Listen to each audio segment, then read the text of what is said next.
Okay, I'm uh sports and TV shows streams going live on YouTube, streaming live on YouTube. This is Gray Ridge hosting Catch Up Live, Get TV. I did the first episode from yesterday, last night. Now I'm gonna do 3 more Rescue 911 episodes. Sometimes when I drive by Ken's old house, I think about it. He was a good friend. Ken was the diver that got killed. Each day, so this is ending the other Rescue 911 episode.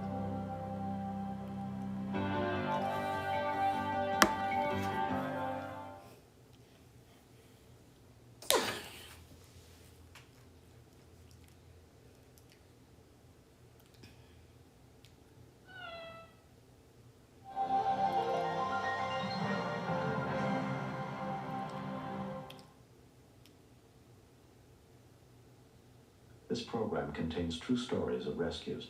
All of the 911 calls you will hear are real.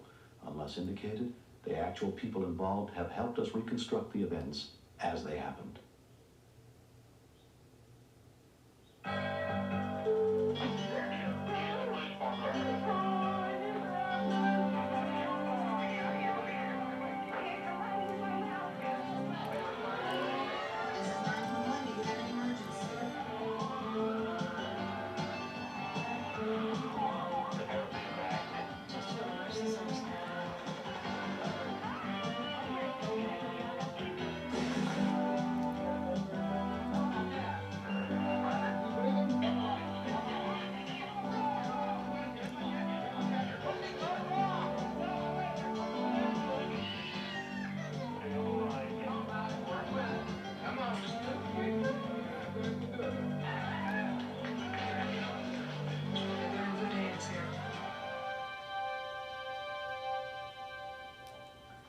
We can do our best to prepare our children for any emergency, teaching them who to call and what to say.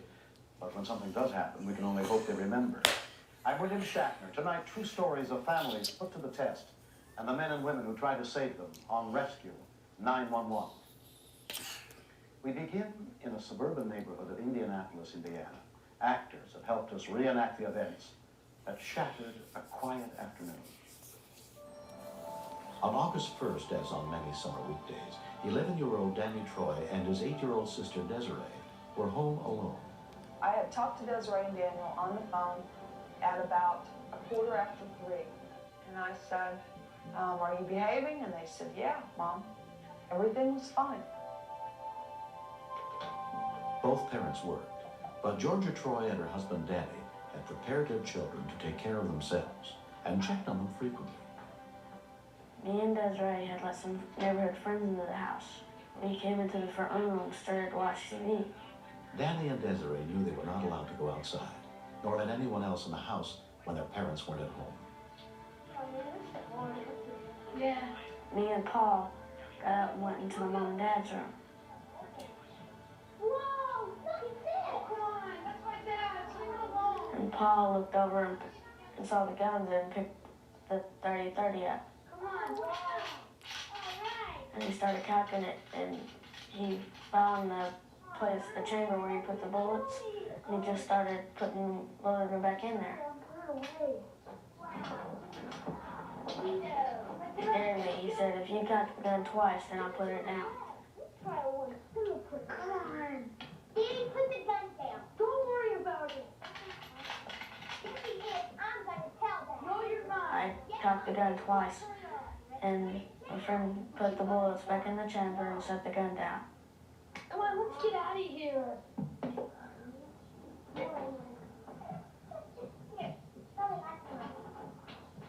My sister's friend, he's about 7 years old.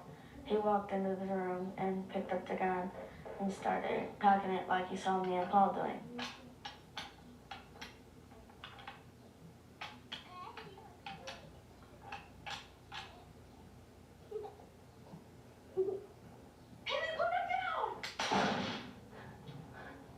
What happened? He shot the gun in the looking for a hole in the wall that the bullet had made, but we didn't find it. Desiree! When we continue, And I kept thinking, we both can't panic. If we both panic, what happens to the little girl? If you can't pick your benefits review are 100% free with absolutely no Free homeowner. Did you know home appliance?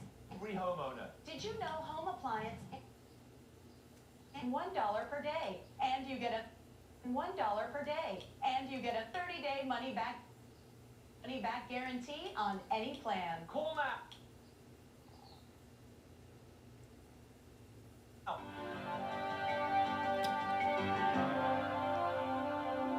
When 8-year-old Desiree Troy was accidentally shot, the other kids ran home immediately, leaving her 11-year-old brother Danny alone in the house with her. Her life was in his hands.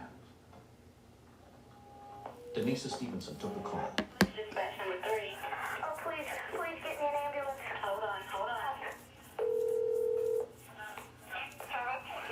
ahead. My sister's been shot.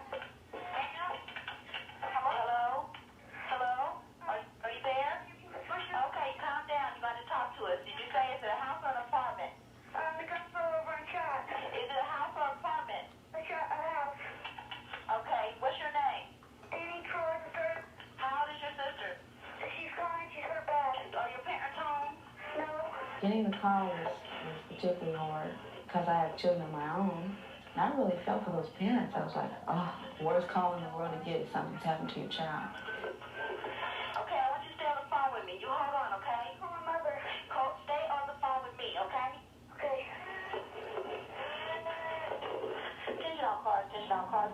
Report of person shot. I wanted to stay on the phone. So I went on the air and got officers on the way in the back and I talked to him. He was in a situation that he just simply could not control or handle. And I kept thinking, I'm an adult, we both can't panic. If we both panic, what happens to the little girl? The gun fell and it hit his sister. Head down to the road. Okay, are you still there? Yes, I think she's dying. Okay, calm down. I want you to stay on the phone with me, okay? What is she doing? The people are on the way. Here. She's what? She's walking in here. No, tell her to lay down. Lay down, lay down. Tell her to lay down. Stay there, Desiree. Tell her to lay down. You're not there. You can't see it. You don't know how bad it is, how good it is. And emotionally, I wanted to believe she was okay. I really did want to believe that she was just very shocked and after the children panicking out of this hospital.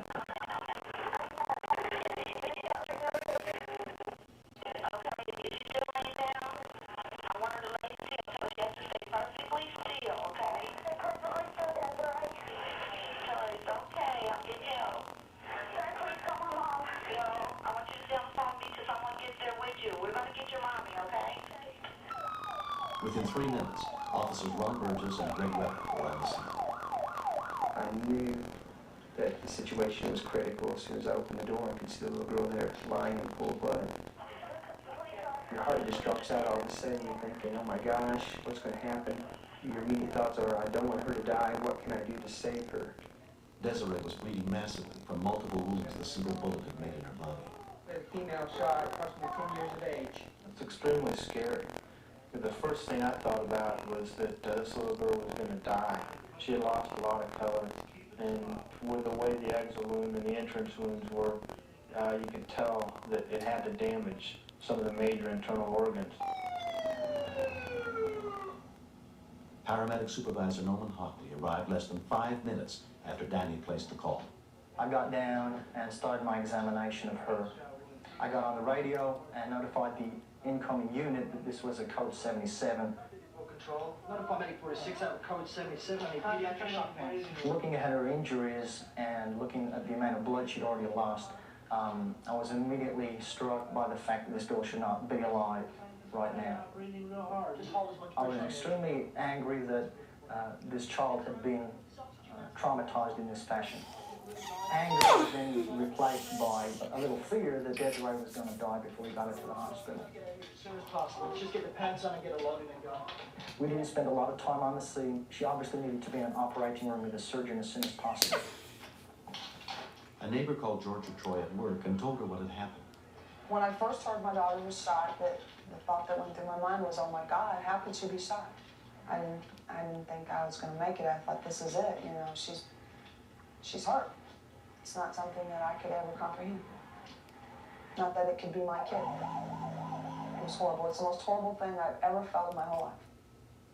I just couldn't believe that my little girl had been shot.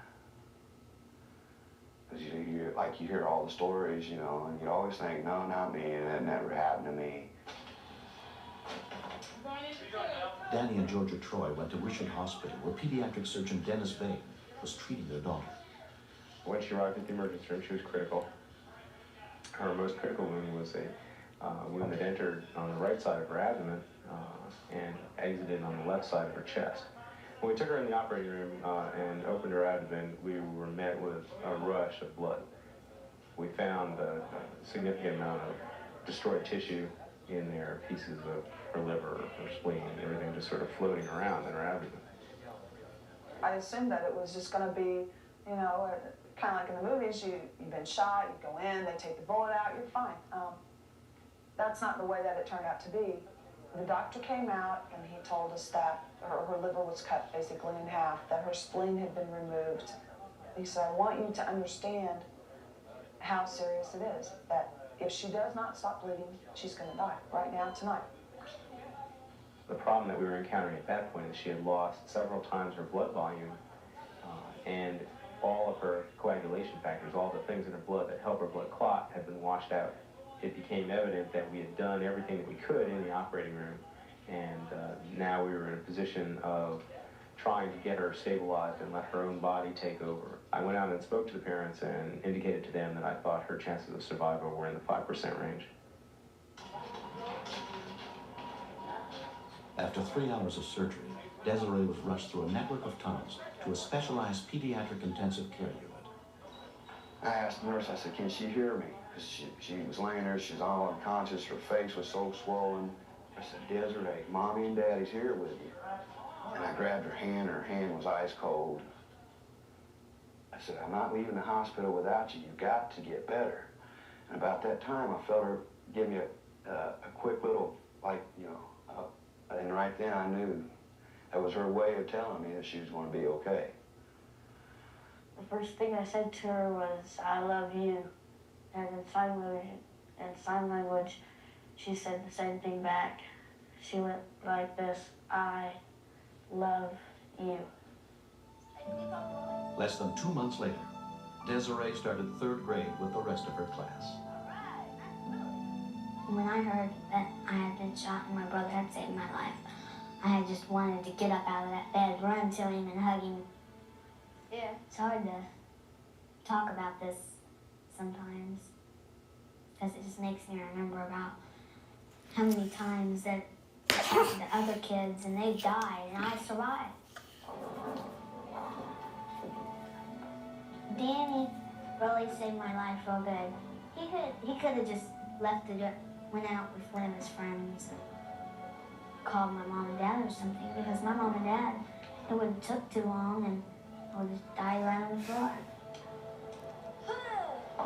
If something really happens bad, you just pick the phone up and you can just call 911. That's the only thing that they do.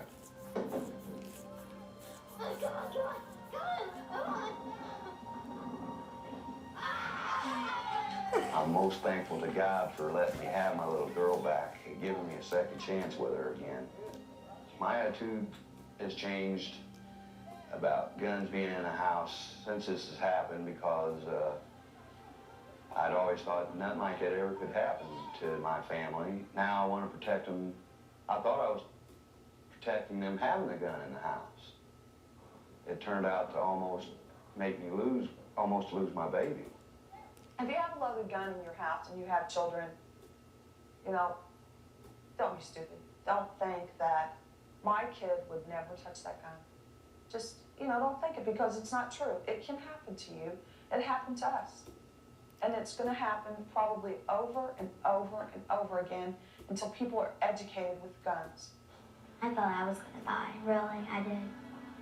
I kept on pushing and pushing. I couldn't help it. Everyone was promising me these things. My grandma said she promised that she wouldn't smoke. She said she promised she'd buy me some shoes. My mom and dad, said they promised to get rid of the guns. I really pushed for some of that. Mostly what I pushed for is my life.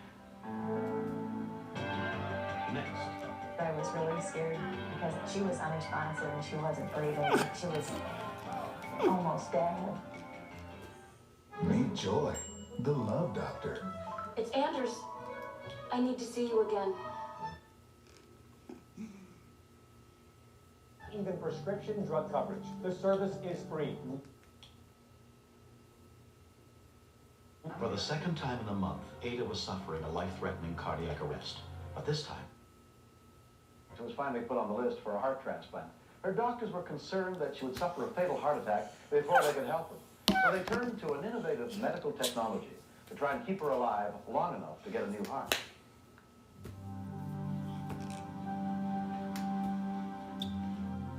She just have a lot of courage. And whenever she hurting, you ask her how she feeling, she said fine. And when you know she's hurting, but she still say, I'm feeling fine. She asked me if I would fix her something to eat. I asked her what she wants. She said some Roman noodles. And I guess it was the Lord that brought me in here. I don't know what I was coming for. I just came in. And I heard this little noise behind me. And I looked around. Her eyes were rolled back and her mouth wide open.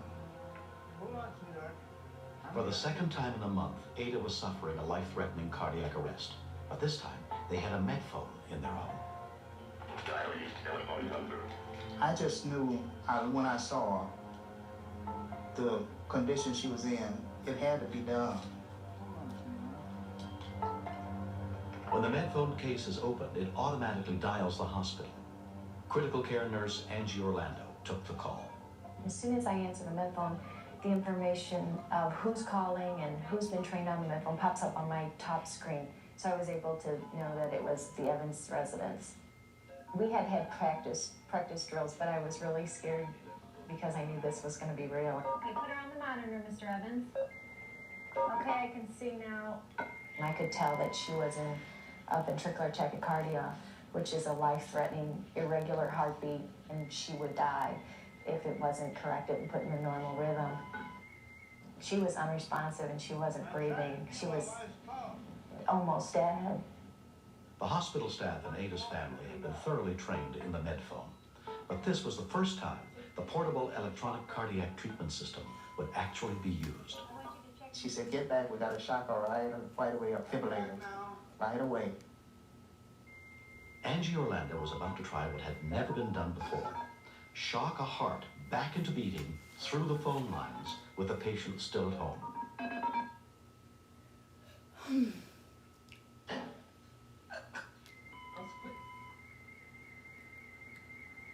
Is she breathing? Is she breathing? She's gasping. Do you know how to do CPR? Okay, you need to start CPR now. A call was placed to 911 to get help for Ada and Roscoe at their home as soon as possible.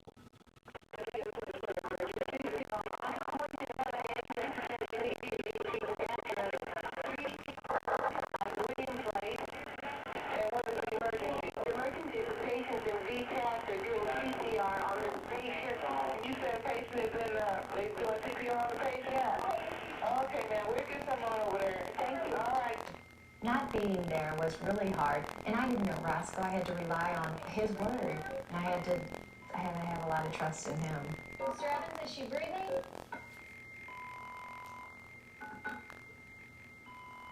Is she breathing?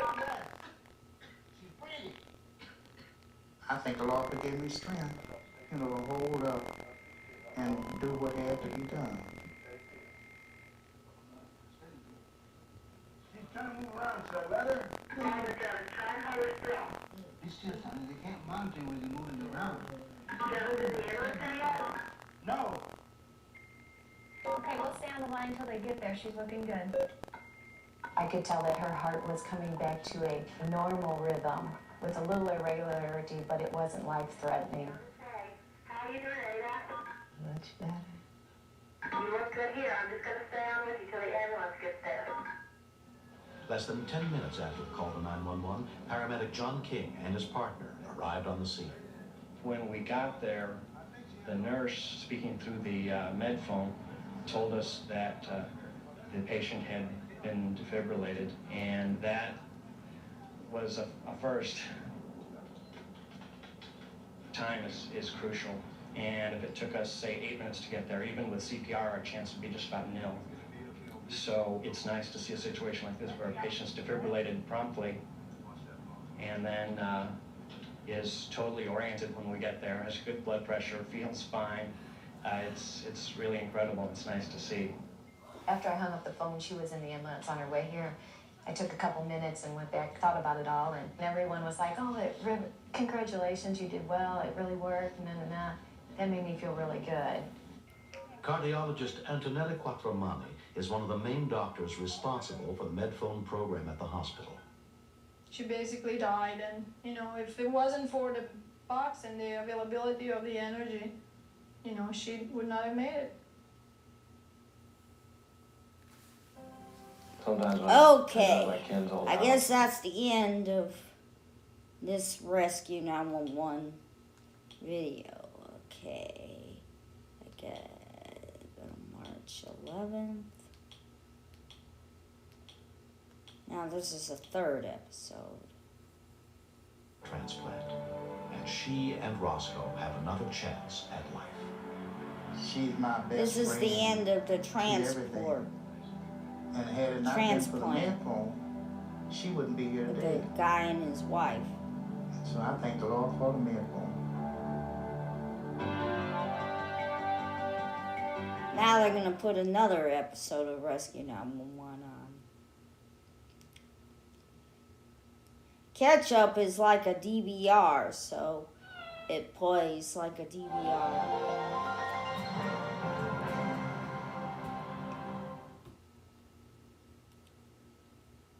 This program contains true stories of rescues.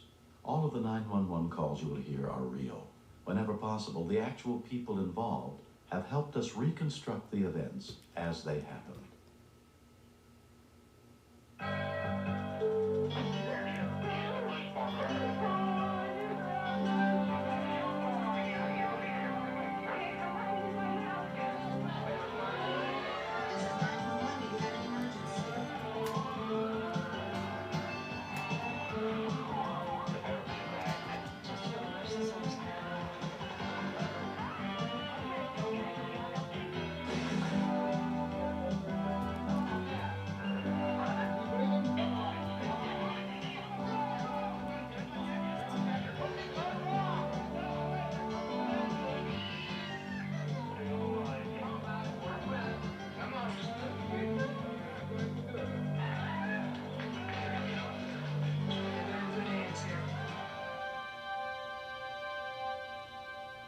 The backyard of Ruth and David Spaulding's Fort Lauderdale home borders a 180-acre state park. For years, they'd enjoyed watching the wild animals that flocked to the park. But the Spauldings never expected that one would become a house guest. I think this episode of Rescue 911 is Cobra Chaos and Choking Granny.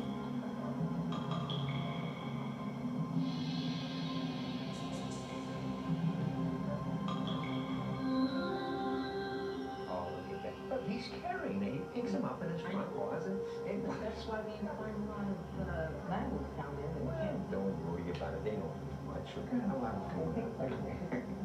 on, let's go back. Paper and worry about something else. Ruth and I were sitting in the living room here. She said, I heard something strange out back. Maybe you better see what it is.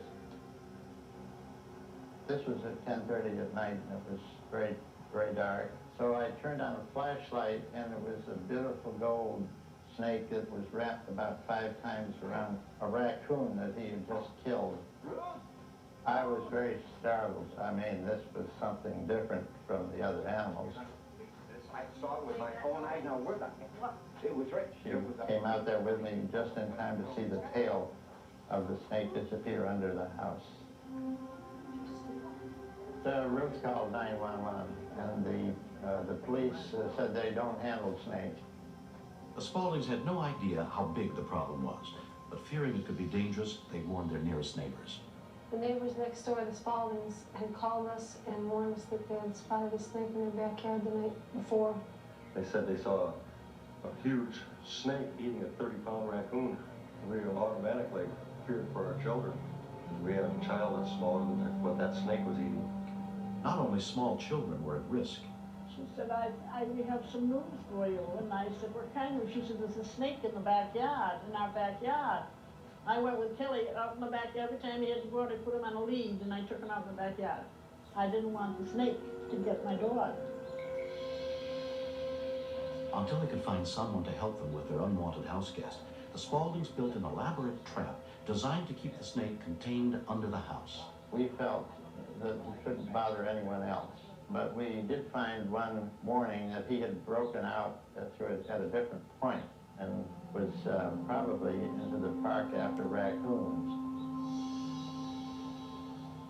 I walked into the park office and there was a message there for me that read more or less, have you seen any large snakes at the north end of the park?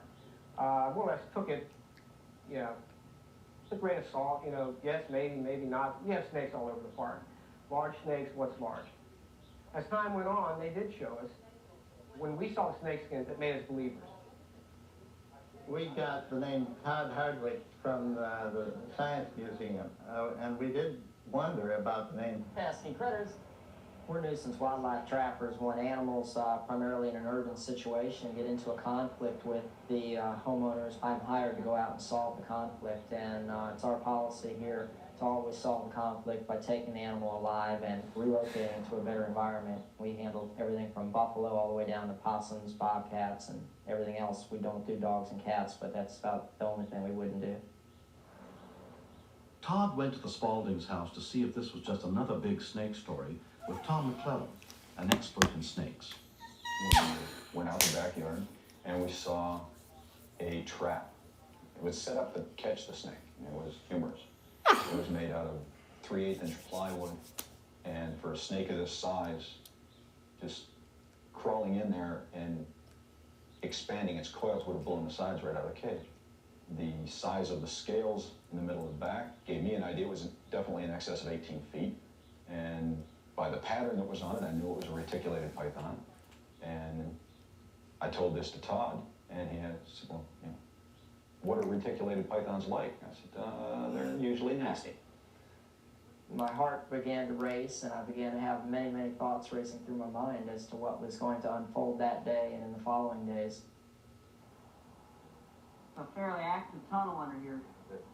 What's it look like? Well, it's really smooth. Looks like she's been coming through here on a very regular basis. It was a small chamber, and there was another hole going under another floor joist into another area. So rather than waste time digging into this area when we just have to dig into another one, we examined some blueprints of the house that the Spauldings happened to have and decided that around the corner was the best place to dig because it would put us in the largest chamber underneath the house and give us access to all the other individual areas. Okay, I'm going to go ahead down in and see what I can see.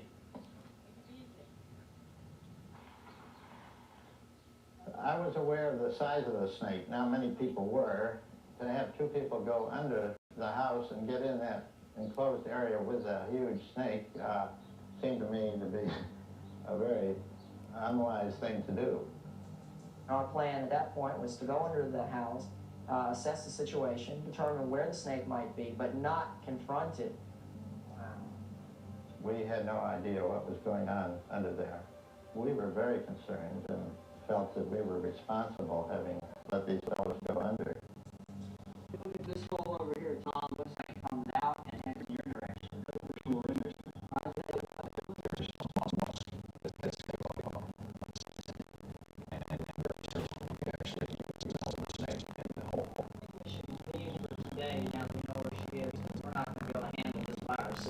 To go under the house and try and handle that animal alone would be idiotic, and two would be a little less idiotic, but still not smart. Good morning. She's in there, all right. Well, we were greatly relieved to see them come out, I can tell you. Tom and Todd had gotten an idea how big this problem was. They said they were going to get more help and come back the next day. Then I'll hold them till tomorrow morning. When we continue. I was terrified of the thought that the second Tom's head appeared in that chamber, it would instinctively strike at him and he would take a strike in the face or in the throat. Hey, guess what? Every Saturday this March, Sonny and Cher and the Smothers. And Felix Velez. Of course you're afraid. I'd be lying if I said I wasn't. But fear is part of it. I like adrenaline, I like excitement.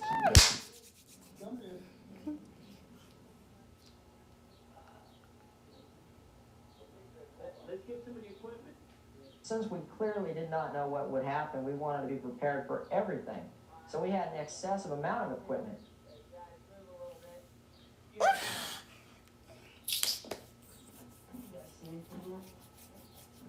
Hi, Joe. That was the worst part of the whole day. Getting in that little hole. Being in little closed places drive me crazy. I just felt this whole house collapsing in on me. We approached the hole where we thought the snake was, and at that point we decided that we should take rocks and block off all these other holes of escape.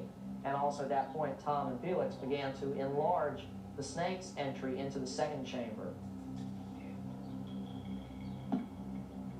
Well, what do you think, Tom? Pick it up, you gonna hit it? I had a lot of really terrible thoughts. I was terrified of the thought that the second Tom's head appeared in that chamber, that if the snake were laying close, it would instinctively strike at him and he would take a strike in the face or in the throat.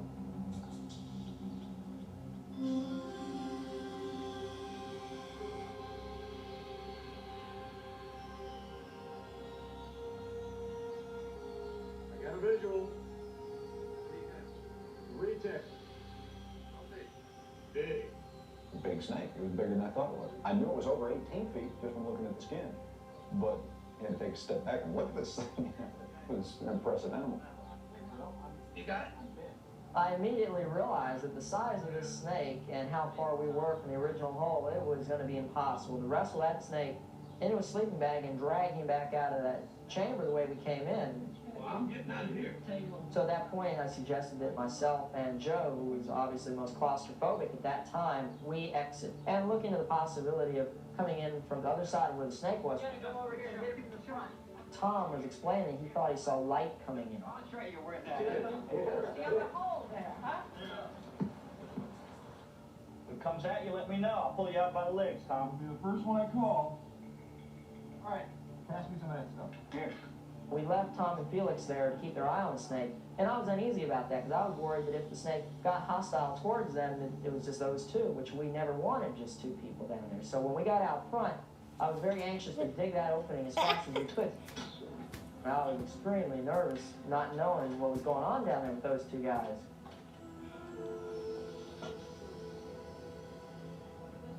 It's great. This is the third hole now. Now, I'm not too thrilled about the first one, less thrilled about the second one, and I damn sure don't want to go in this one. And you got a little bit more. All right. I need like one more foot. Can you guys hang down a little more? Okay, I see her. Can you guys get her to come around to the right a little bit? And as I was lunging in to get it by the head, it occurred to me that my boots might slip off when these guys went and pulled me out, and I would then be virtually tumbling in on the snake's lap. And the snake suddenly turned in a position to come up towards my face. And at that point, I had an opportunity to get the snare around his neck and cinched it up tight. You got him, pull. All right, we got you. He's got it. Go. Okay. What do we do? The crowd was screaming. People were tripping on themselves, retreating from where we were. They had been jockeying for position all morning and suddenly realized they didn't want to be up close. It had undoubtedly either been turned loose or it escaped. It's not the snake's fault for being under that house. The blame for that snake being loose rests solely on the person that either allowed it to escape or turned it loose. That's the person to blame for it. When it was all over, this snake story had a happy ending for everyone, but especially for Todd and his new roommate, Big Mama, a 21-foot, 250-pound python. some of the fellas said they'd never had so much fun in a long time. When you're into snakes, I guess that's really the greatest thing, to be able to go under a house and get one. If I had one word to sum up the whole thing, I would say great, because I wouldn't have missed this for the world. I couldn't think of any place I would have rather been at that moment than under a house with that snake. Next. He was unconscious.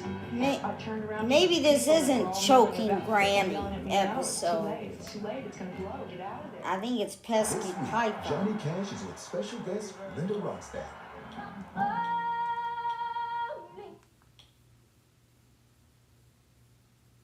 Qualify for a $0 Medicare Advantage plan that includes the following benefits: dental, including fillings, exams, and dentures; vision, including exams, frames, lenses, and even contacts; hearing, including hearing aids and batteries; and prescription drug coverage, all at no additional cost. The Go Medicare Benefits Help Center is open now at 800-659-0631.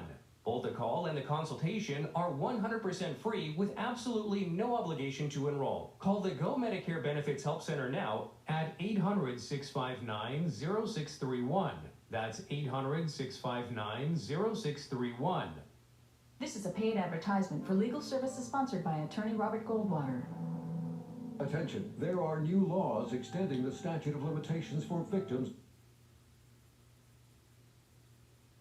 1-800-684-3497. That's 1-800-684-3497. Be sure with the Shield. American Home Shield. And on the 7th day, we were given Walker. Walker Texas Ranger. Now every Sunday from 6 to 10 p.m. Eastern on Get TV.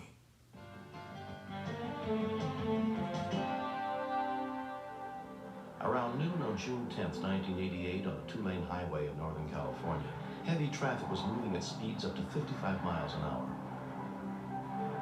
Lana Fox and her 20-year-old daughter, Gina Jackson, were on their way to visit an elderly relative when they noticed a pickup truck behind them. He kept coming up to our bumper and backing off, coming up to our bumper, backing off. What is he doing? And he seemed to be in such a hurry, a big hurry. He just kept trying to come around and look and see if he could make it around me. But there was no way.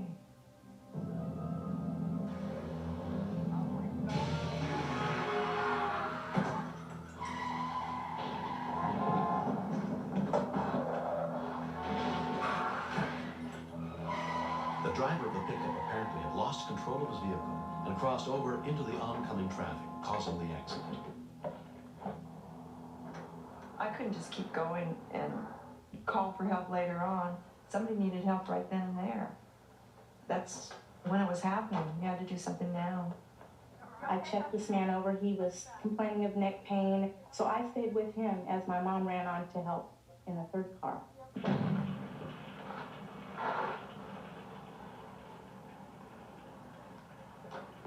Hey, somebody's in there. Come on. Hey, lady, still in here. Get out of there. Don't blow. He was unconscious. And I noticed too, it was huge. I turned around to the people that were all milling about. They kept yelling at me, no, it's too late. It's too late. It's going to blow. Get out of there. The victim weighed more than twice as much as Lana herself. Of course, that thought's in my mind, it might blow up. But what are you going to do? You're just going to leave this man to run away? Your only other choice is to watch this man burn alive. I'm not willing to do that. Station 76 response. The fire department was immediately dispatched. East of Union.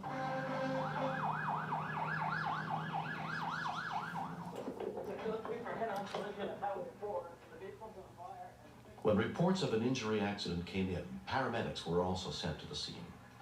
Help me. Lana managed to drag the victim out of his burning car. I could feel flames as I was there licking up my leg. It actually burned my shoe and my toe. So I started running up to help my mom as another man who was closer reached her first. It was a real intense situation. I felt a lot of fear. You can hear the flames popping underneath the car.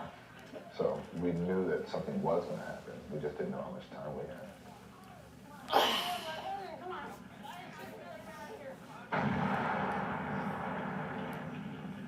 It was was amazing because it was only about 30 seconds from the time we moved him to the time when the car became engulfed in flames. Michael Bradley had been driving behind the pickup truck just before the accident. We didn't have anything to cover his wounds with. There was blood just everywhere, just squirting out of this man. He had a horrible wound on his head. And so I covered the wound on his head with my hand, and then the wound was so I guess now I had again. Unconscious, that was a good idea. So we just tried to keep him talking and keep him awake. Highway Patrolman Gary Sutherland was the first officer on the scene. When I did arrive, the vehicle was already in flames, and had the driver not been lit prior to my arrival, he would most certainly have been killed. The fire extinguisher in his vehicle could not put out the burning car, but it knocked down the flames from the brush fire creeping toward the victim. I didn't think he was going to make it. He was in very bad shape.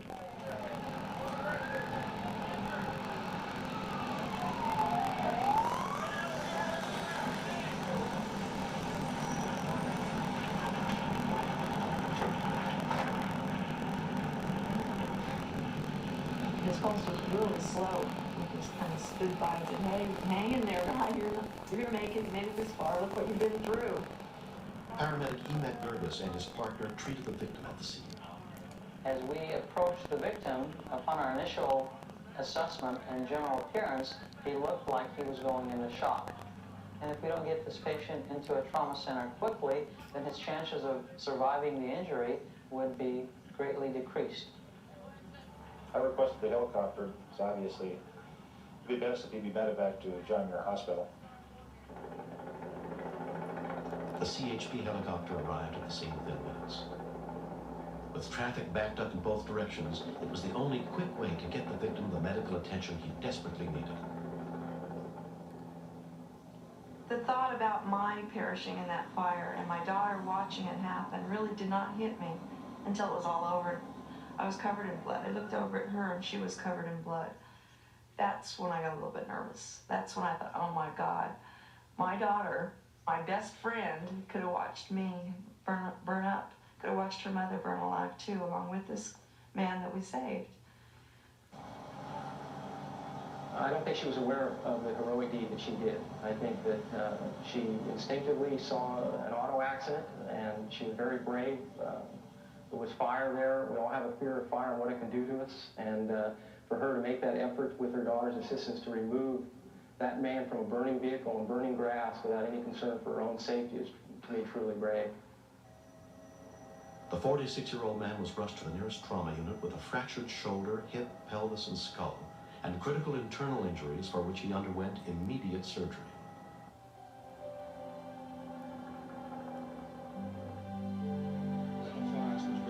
Recently, Lana Fox was awarded a Medal of Valor by the county in recognition of her selfless courage. I've always looked up to my mom. She's my best friend. I don't know if you'd say she's a hero. I just think she's a helper, a giver. She's always been a giver, not a taker. I've heard from Jay since the accident several times, which is really nice. They thanked me for transplant. Okay. That's the end of the episode. Let's see, 1, 2, 3. Now we go to episode number 4. him out and let me know that life was good for him again with his family, and he's happy, very happy to be alive. I don't think I'm a hero. I think I'm a doer. I've always been a doer. That's what I think. I don't know. What's a hero?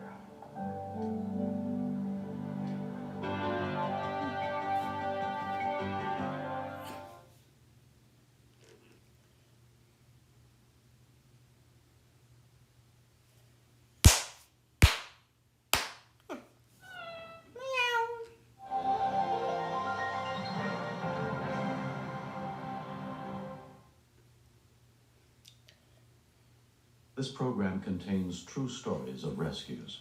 All of the 911 calls you will hear are real. Whenever possible, the actual people involved have helped us reconstruct the events as they happened.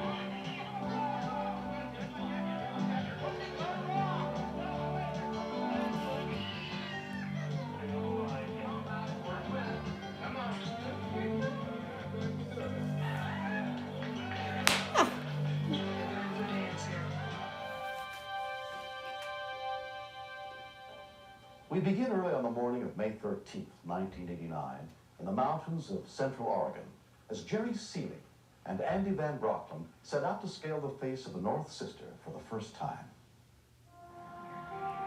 The Three Cascade Mountains are a beautiful set of mountains that they've claimed quite a few lives over the years. Experienced mountain climbers generally will not climb any of the glaciers on the North Sister during this time of the year.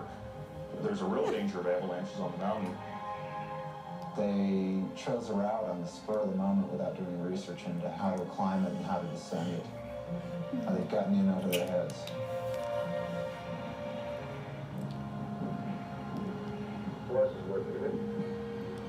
We went out on a buttress and sat down and ate lunch, and that was incredibly enjoyable. It was just wonderful to sit there. At that point, we were both completely exhausted, and it was very late in the day, and we decided that we wanted to get down as quickly as possible. They made their way over to a different glacier, which they thought would be less steep and easier to descend. I knew that we were going to have a difficult time getting down, whichever way we got down. We decided that Jerry would belay me partway down, which is a technique used so that if I fall, he'll be able to hold me using the rope.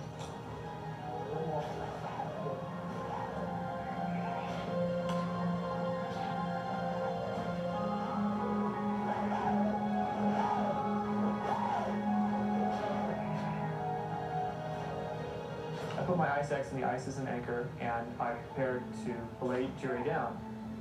However, Jerry yelled down, "I would like to glissade," which is sliding down the ice under control, using his ice axe to slow him.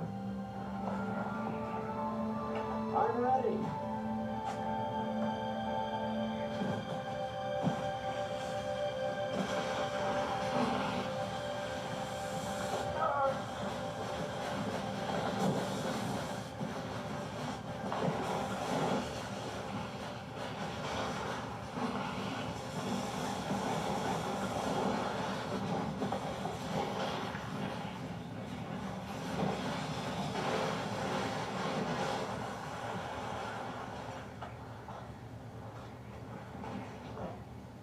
I put my hand in my face and drew it away, and it was covered with blood, and my knee kept on coming out of the joint as I tried to stand up on my left leg.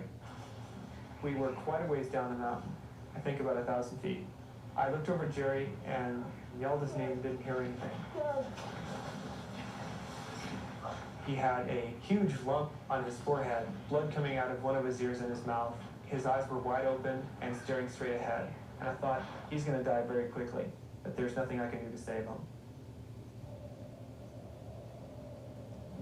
Refusing to give up, Andy made his way down the mountain and walked all night with a dislocated knee to try and find help.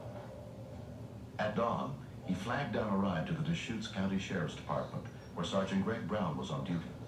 Most people that are involved in accidents, if they are not killed immediately during the incident, they will die of hypothermia or exposure. And knowing that here we had an injured person that had spent 17 hours on the side of a glacier, there was a very good possibility that we would not find him alive. Jerry had been lying injured on the mountain glacier all night, exposed to freezing temperatures. The Air Life crew included flight nurse Jim Monroe. You see anything at all now? No, not yet. We flew over the area 3 times and didn't find any sign of him at all.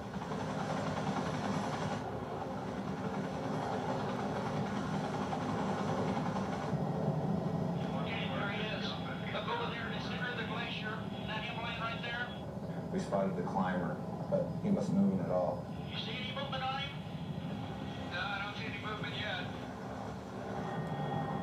On the second pass, we saw him move his leg, so we knew he was alive at that point.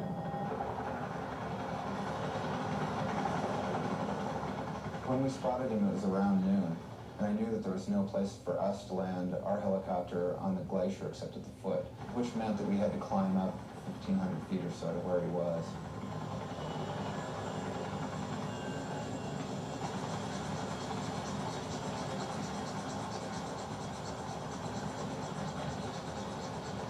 The Deschutes County Search and Rescue Unit was also mobilized to help the evacuation. Among the volunteers who responded was Caleb Cordell. I was a high school student when this happened. Myself and a couple other of my schoolmates that were in the search and rescue group, we had all trained with search and rescue on glacier trainings for a couple of years, but this was the first major rescue that we'd gotten to go on. It took me about an hour and a half to get to him.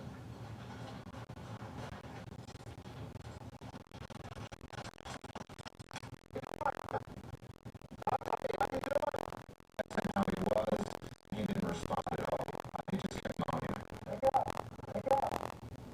His friend, putting him on a sleeping mat and covering him up with the clothing that he did, kept him warm enough overnight that he did survive. I think otherwise he would have been dead. Those guys getting up, Leonard? It was probably a 50-55 degree slope, and that's extremely steep.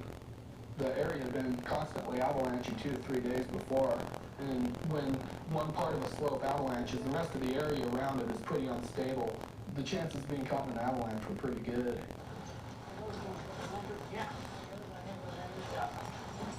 Get his pack on here. Over here, Leonard, on the side. Get the sea collar on him. We put a cervical collar on him to help secure his neck. And we found his helmet lying there in the snow, and it was just shattered like an eggshell. It was incredible. I thought he could die from his hypothermia before we got back to the hospital. And I was really worried about how cold he was. We loaded him onto the helicopter, started giving him warm, humidified oxygen in the back of the helicopter to warm his core temperature up. I started a large bore IV on him to give him fluids, because I knew he was dehydrated and cold. Jerry Seeley was airlifted to St. Charles Medical Center, where Dr. John Bell measured his body temperature at only 85 degrees. When your body temperature drops in the mid-80s, life becomes a crapshoot. People's hearts can stop beating without warning at that point. We decided that the best way to warm this person up was to warm him up externally by putting warm blankets on him and have him breathe in air that's pre-warmed to about 115 degrees. Jerry was also treated for a neck fracture and a brain contusion. The first thing I remember was waking up, recognizing that my mother was in the room, and I asked her why I felt so terrible. And she started to cry because apparently this is something they explained to me every time I woke up. It has been more than 2 years since the accident. Jerry has made a complete recovery. One of the mistakes we made was that we overestimated our experience, because I think we were both over our heads on this climb. It was harder than we expected, and we didn't get a gentle correction to our error this time. We had a severe reprimand. I think the thing that saved Jerry's life is that he had a climbing partner with him who thought quickly on his feet and did the correct things. The first thing he realized, he needed to go for help. But before he could leave for help, he took Jerry's clothes and made sure that they were zipped up tight, and he also put Jerry on top of an inside pad to further diminish the heat loss into the snow. I was lucky that they were able to get there as quickly as they did. And I'm lucky that they had the experience and the skills necessary to get me safely off the mountain. Given everything that went wrong, I'm clearly lucky just to be alive. Next. There's always been a hint of a doubt if I was put in that type of a situation. Could I actually shoot another human being? Wake up every morning to Funny Side Up. I tell you, Michael, when I come... Settled everything through the IRS. With OptimaTax help, I'm able to go on with in hide and go seek with the kids in the neighborhood or something. She said, definitely not. This was a full-grown person. I decided I better go to the phone and call the police. Gail's call came into Sheriff's Dispatcher Ann Rogers. 911. In hide and go seek with the kids in the neighborhood or something. She said, definitely not. This was a full-grown person. In hide and go seek with the kids in the neighborhood or something. She said, definitely not. This was a full-grown person. I decided I better go to the phone and call the police. Gail's call came into Sheriff's Dispatcher Ann Rogers. 911 emergency, may I help you? My name is Gail Lister, and I live down on Thunder Mountain. So we've had a prowler down here tonight. Thunder Mountain, you know which way is he going now here? Out towards Smoky Valley Road right there. How long ago, dear? About 3 minutes. Hang on, I'll give it to my officer right now. Tri-County Sheriff Sergeant Wade Liskey Jr. was beginning his shift when he was paged to the front office. His close friend, Sergeant Kent Jasperson, was just going off duty. Wade went inside because we have a speaker box with the dispatch, and she told him that she had received this prowler call down in Sierra Vista. Okay. I decided to go ahead and go versus him going alone and something happening to him alone, because a lot of calls you get don't really turn out to be what they were originally sent on. When I was coming back from looking around, I noticed the neighbors' vehicles had hoses sticking out of the gas tanks, and one of them had a gas can, so we assumed that he had been siphoning gas from the neighbors.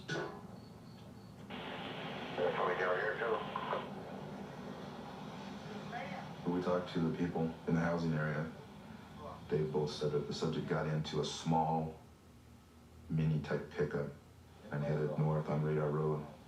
My initial thought was that it was possibly somebody that didn't know the area, because Radar Road ultimately goes up to the top of a mountain and stops. It's a dead-end road. And he's come out of the window headlights. That's what we're looking for. Okay, that was Raider. They're behind you. Back road out there. We're from Cat Follow. We'll see. I'm going to take Radar Road all the way down. See if I can run into anything down here. I was behind Wade maybe 2 seconds at the most. All of a sudden I saw Wade's brake lights come on. Okay, here. Nothing right behind you. We didn't know if it was the same individual or not. It was just a vehicle that was parked there that fit the description. Step out of the vehicle. Step out of the vehicle. Keep your hands where I can see them. Do it now.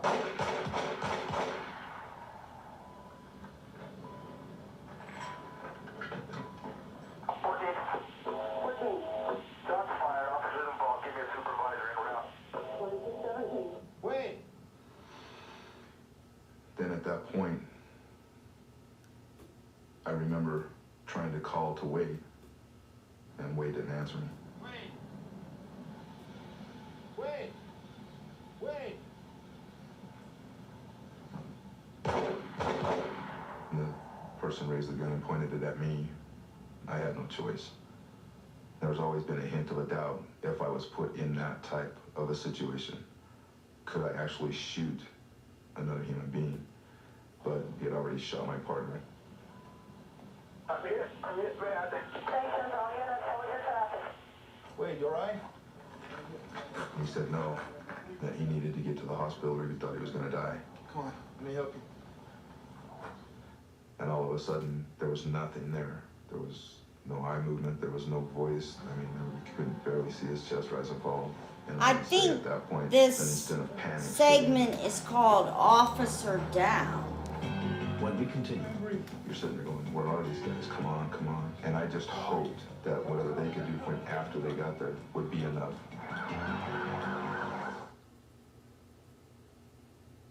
Fire rescue. 2218. Ambulance crew, you're needed. Radar Road. Follow it up to the radar station. Shots fired. Officer down. Radar Road. Oh, 14. And the ambulance also, as soon as I can get here. They're coming. Also, get in the phone book and find me a landline number for Dr. Lindsay or Ernie or somebody that live right here in Sierra Vista and have them en route. I need them out here at the scene now. Copy 2221. We've got Ernie en route 1. Ernie Rakowski, a physician's assistant, had called the sheriff's department as soon as his wife heard the gunshots near their home. His neighbor, Dr. Chuck Lindsay, followed him to the scene. Try and breathe. Try and breathe. Come on. You know that they're out there busting their ass and they're going to get there as fast as they can get there. But it seems like nobody's coming. You're sitting there going, where are these guys? Come on, come on. And I just hoped that whatever they could do for him after they got there would be enough. Ernie and Dr. Lindsay arrived within 3 minutes. I was armed with the stethoscope and that was it. I knew we could lose Wade at any time. Air was escaping from the wounds. My reaction was to place the palms of my hands on the wounds to prevent further loss of the vacuum. This was intolerable to him. It was just too much pain. He was in a lot of distress. So believe it or not, just put my fingers in the hole, and he could handle that. The first rescue unit to arrive was not equipped to handle serious gunshot wounds. We grabbed little bits and pieces of plastic wrap, tape that was available.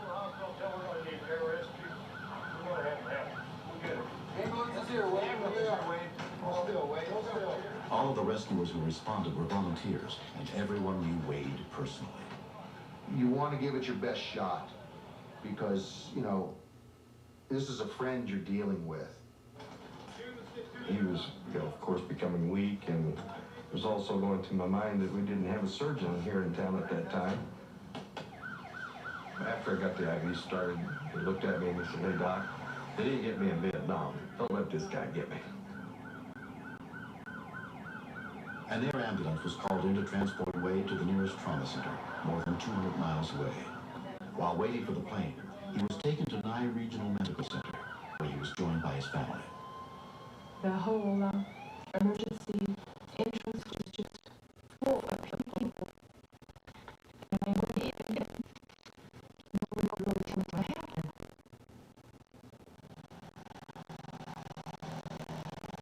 Wade was flown to Humana Hospital Sunrise, where his care was turned over to Dr. Lawrence Gardner. The bullet entered his lower chest through 2 ribs.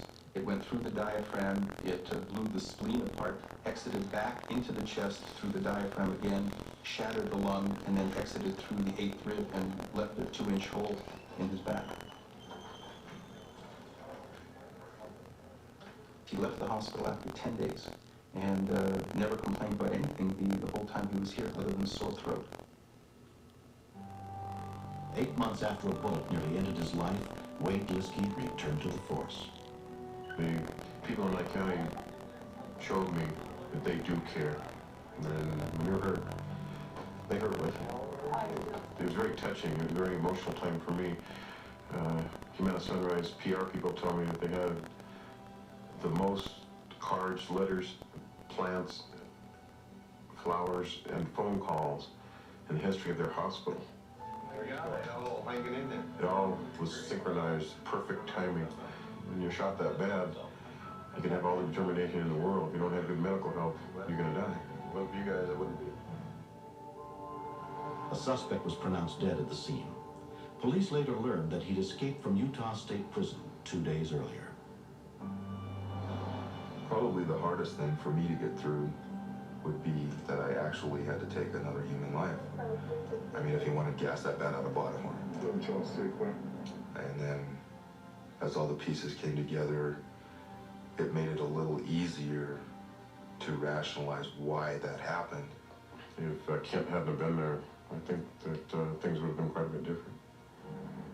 Kent had the forethought to ask for a doctor to be sent there because he knew that the doctor lived less than a minute away. 18 months after the shooting.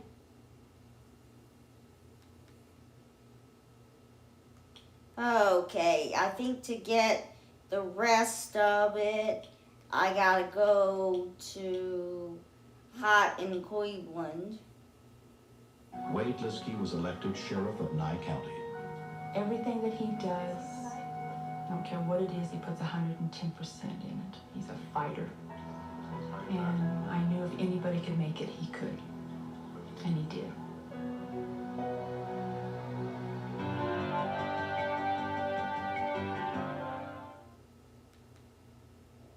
For more full Rescue 911 videos, hit the big red button and subscribe. Peace out, YouTube.